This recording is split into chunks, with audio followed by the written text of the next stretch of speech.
Վարչապետի այս վրդովմունքը եւ եկեղեցուն կրկին իրենց բարերով ասած թիրախավորելը կապված է նրա հետ, որ եկեք այս փուլից հստակ արձանագրենք, եկեղեցին որոշ պղծված սպասավորները չեն։ Եկեղեցին բնավ որոշ պղծված սպասավորները չեն։ Ավելին ասեմ, իմ եւ բարձրյալի միջև հաղորդակցությունն ու կապը ապահովողն էլ իրենք չեն, եւ ձերն էլ իրենք չեն, մյուս մեր հայրենակիցներինն էլ իրենք չեն։ Կուսակրոնության ուխտը եկեղեցականի համար դրժելը, սա չգիտեմ, սեփական ոտքին կրակելու նման, ինքնասպանության նման մի բան է եւ այն մարդիկ, ովքեր որ այդ ուխտը խախտել են, դրժել են եւ կոնկրետ վարչապետի գրառմանն էլի պիտի անդրադառնամ, շատ ավելի հեռուն են գնացել ու զբաղվել են սրբապղծությամբ։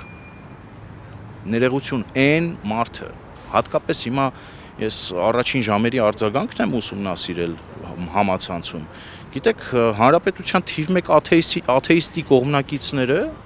գլուխ են բարձրացրել ու կուրծք ծեծելով եկեղեցու պաշտպաններ են հանդես գալիս։ Շատ լավ է, որ իրանք եկեղեցին, ինստիտուտը որպես այդպեսին պաշտպանում են, բայց